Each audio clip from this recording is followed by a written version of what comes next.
ಇದು court decision.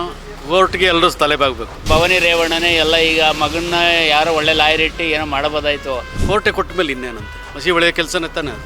Suraj Revanna ಅವ್ರನ್ನೂ ಜೈಲ್ಗೆ ಹಾಕಿದ್ರು, ಆಗಿತ್ತಲ್ಲ. ಕೋರ್ಟಲ್ಲಿ ಪ್ರೂಫ್ ನೋಡ್ಬಿಟ್ಟದಲ್ವಾ ಡಿಸಿಷನ್ ಕೊಡೋದು. ಆಗ ಅದೆಲ್ಲರಿಗೂ ಅದು ಪಾಠ ಆಗಬೇಕು. ಈಗ ಬೇರೆಯವ್ರು ಮಾಡೋರ್ಗೂ ಸ್ವಲ್ಪ ಇವರು ಒಂದು 14 ವರ್ಷ 10 ವರ್ಷ ಇದ್ದರೆ ಬೇರೆಯವ್ರಿಗೂ ಅವಕಾಶ ಬರುತ್ತೆ, ಎದುರ್ಕೋತಾರೆ. ಮುಂದೆ ಅದ್ರ ಮೇಲೆ ಅಪೀಲ್ ಹೋಗೋಕ್ಕೆ ಅವಕಾಶ ಇದೆ.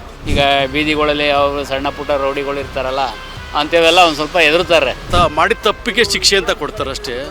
ಮೊಮ್ಮಗಂದು ಹಿಂಗಾಯ್ತು ಜೀವ ಶಿಕ್ಷೆ ಅಂತ ದೇವೇಗೌಡರಿಗೆ ಹೋಗಿಲ್ಲ ಅಂತ ವಿಷಯ ಕೇಳ್ಪಟ್ಟೆ ನಿನ್ನೆ. ಇಲ್ಲ, ನಮ್ಮ ದೇಶದಲ್ಲಿ ಏನಂದರೆ ಇಂತಿಂಥ ಕೇಸ್ಗಳಿಗೆ ಈ ಥರ ಶಿಕ್ಷೆ ಅಂತ ಇರುತ್ತೆ, ಅದ್ರ ಪ್ರಕಾರ ಕೊಡ್ತಾರೆ. ಮಗ ಹಿಂಗಾದ ಮೊಮ್ಮಗ ಹಿಂಗಾದ ಅಂತ ಬೇಜಾರು ಮಾಡ್ಕೊಳ್ಳಲ್ಲ, ಗೊತ್ತು ಅವರು.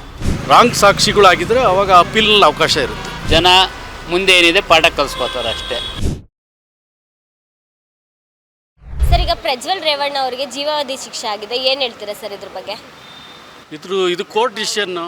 ಕೋರ್ಟ್ಗೆ ಎಲ್ಲರೂ ತಲೆಬಾಗಬೇಕು. ಈಗ ದೇವೇಗೌಡರ ಕುಟುಂಬಕ್ಕೆ ಮಸಿ ಬೆಳೆಯುವಂಥ ಕೆಲಸ ಮಾಡಿದ್ದಾರೆ ಪ್ರಜ್ವಲ್ ರೇವಣ್ಣ ಅವರು.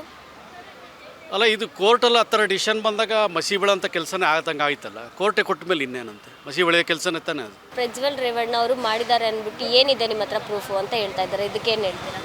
ಕೋರ್ಟಲ್ಲಿ ಪ್ರೂಫ್ ನೋಡ್ಬಿಟ್ಟದಲ್ವಾ ಡಿಸಿಷನ್ ಕೊಡೋದು. ಜಡ್ಜು ಯಾವಾಗಲೂ